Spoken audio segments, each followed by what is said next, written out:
a police officer stopped a black woman by her car, accusing her of looking suspicious. His humiliating words and unjust actions quickly drew the attention of a crowd and cameras, but he had no idea about one crucial detail. She was a lawyer, ready to use his own weapons against him. This incident exposed a corrupt system, and the events that followed changed their lives forever. What happened next shocked even the most seasoned observers. But let's start from the beginning. Monica Williams parked her SUV in the lot of a large shopping mall. Her day was meticulously planned, shopping to prepare for an important court case, calls with clients, and answering dozens of emails. Dressed in an elegant navy blue pantsuit and high heels, she exuded discipline and precision. Monica loaded her bags into the trunk and was about to leave when a patrol officer approached her.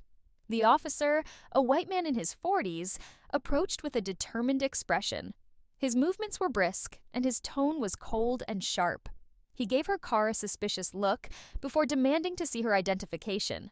From the expression on his face, it was clear he had already decided. This black woman driving an expensive car looked suspicious. Monica handed over her documents without losing her composure, but the officer didn't even glance at them. His focus was entirely on the car.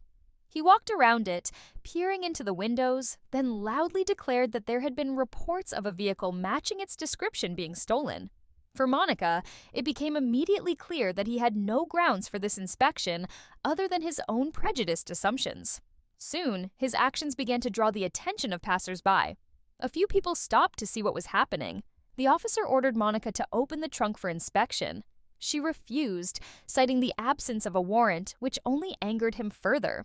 His voice grew louder and his tone more threatening as he declared that her refusal only made her look more suspicious. The growing crowd began recording the incident on their phones. The officer noticed and shouted at them to stop. But instead of instilling fear, his aggression only fueled the crowd's curiosity. People began discussing what was happening, and someone remarked that it looked like racial discrimination. Monica stood still, arms crossed in front of her. Her calm demeanor seemed to aggravate the officer even more. He pulled out his radio and called for backup. Within minutes, the parking lot became a scene of chaos. Sirens wailed, 2 more patrol cars arrived, and the gathering crowd turned into a spectacle. The crowd kept growing. Someone asked why the woman was being detained near her car for so long when she had already provided her documentation. One witness loudly stated that this was a clear case of racism, sparking animated discussions. People recording the incident began uploading videos to social media, and they quickly started going viral. Monica knew that her experience as a lawyer and her calm composure were her greatest assets in this situation. She noticed a journalist with a camera nearby and motioned subtly for them to come closer. She understood that media coverage would increase her chances of justice, but the officer, oblivious to the mounting pressure, continued to assert his authority, confident he had control of the situation. The situation in the parking lot escalated rapidly. The arrival of 2 additional patrol cars heightened the tension. The officers began coordinating with Officer Bailey, following his instructions without making any apparent effort to assess the situation independently. Monica, standing next to her car, remained unflinching, her eyes sharp and focused. She observed every movement carefully, ready to use her legal expertise if necessary. The crowd around them continued to swell. People started voicing their suspicions that the detention was based on racial bias. Someone shouted, "Why are they treating her like this? Is it because she's black?" These words ignited a flurry of discussions, and some bystanders began arguing with the officers, demanding explanations. The officers, however, ignored the questions, trying to maintain control within their formal perimeter. Meanwhile, a reporter from a local news outlet, alerted by a witness, arrived on the scene with a cameraman. They immediately began recording the incident and interviewing witnesses. One bystander, a middle-aged man, spoke to the camera, saying, "She was just loading bags into her car. She showed them all her documents. And now they've been holding her here for an hour without any reason," he exclaimed indignantly. Monica understood that every passing second worked in her favor. The longer this absurd investigation dragged on, the more evidence was being gathered. She avoided sudden movements, but her gaze and confident stance sent a clear message. She was not backing down. At one point, Officer Bailey, visibly annoyed by the growing attention, approached the crowd and barked at them to disperse. But this only deepened their discontent. "You're interfering with our work! Disperse immediately!" he shouted, gesturing toward the reporter. But the journalist, fully aware of their rights, continued calmly filming, further agitating the officer. Then, Officer Bailey made an unexpected decision. He announced that Monica was being detained for further investigation. His face showed a mix of irritation and smugness. Officers placed handcuffs on her, prompting an outcry from the witnesses. Several people shouted that this was a violation of her rights and demanded an explanation. One person even called a legal helpline, hoping to expedite the involvement of attorneys.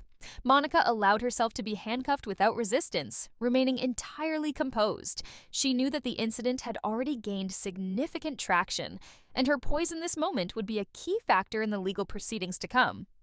As she was placed in the patrol car, she locked eyes with a camera operator who was filming her departure. Her gaze conveyed one thing: this story would not end in the parking lot. In the back seat of the patrol car, Monica glanced at her phone lying on the seat next to her. In the few minutes she had been in handcuffs, her name was already trending on social media. The hashtag #JusticeForMonica was rapidly gaining traction. Videos from the scene had spread so quickly that several major accounts with millions of followers had already shared them. Monica knew one thing for certain: the world was watching. After several hours at the police station, Monica was released thanks to the swift efforts of her colleagues at the law firm.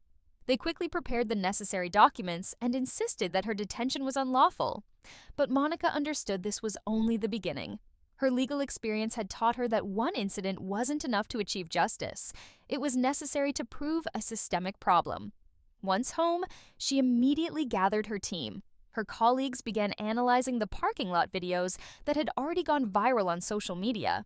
They scrutinized every detail, from Officer Bailey's unwarranted demands to his openly hostile demeanor. These videos had already caught the public's attention, and several journalists had reached out to Monica for interviews. She decided to act quickly, not just to tell her story, but to address a much larger issue: police bias. The next day, she went to the police station, but not as a victim. This time, she arrived as a member of the Civilian Oversight Committee to which she had recently been appointed. The committee was tasked with police reform and internal investigations. In the conference room, several high-ranking officials, including the city's police chief, were already gathered. Monica entered with documents and video evidence in hand, her demeanor confident and her voice steady. When Officer Bailey walked into the room, he immediately sensed something was wrong. Seeing Monica seated at the head of the table, he froze. She stared at him silently for a few moments before calmly beginning the meeting.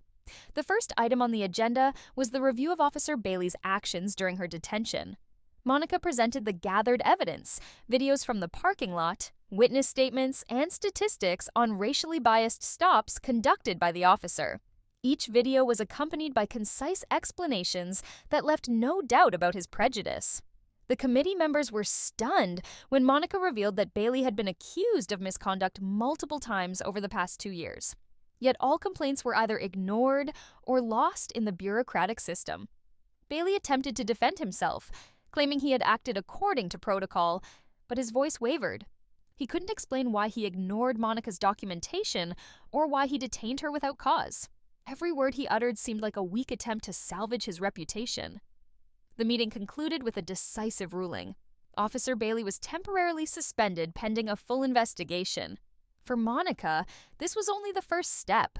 Her goal wasn't merely to hold one officer accountable, but to change the system that allowed such actions to occur repeatedly. Events moved faster than she had anticipated. By the next day, local media outlets had released detailed reports on the parking lot incident, the police's actions, and the subsequent committee meeting. Monica's story became a symbol of the fight against systemic racism. Her calm professionalism inspired many. She now knew her voice was being heard, and she intended to use this opportunity to push for real change. Monica's story spread far beyond her city. Videos of her detention became the basis for numerous television segments and social media posts. The hashtag #HadJusticeForMonica continued to gain momentum, with the public demanding a transparent investigation. But for Monica, this wasn't just a personal case.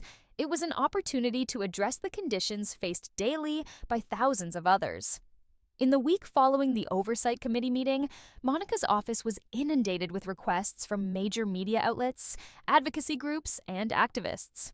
Her office transformed into an impromptu headquarters where lawyers, journalists, and volunteers worked together to review reports from other victims. They discovered that Officer Bailey was not the only officer in the precinct with a history of similar behavior. Monica began compiling evidence of systemic racism to present at the next committee meeting. Meanwhile, the city administration faced mounting pressure. Protests organized by local activists took place outside the police station almost daily.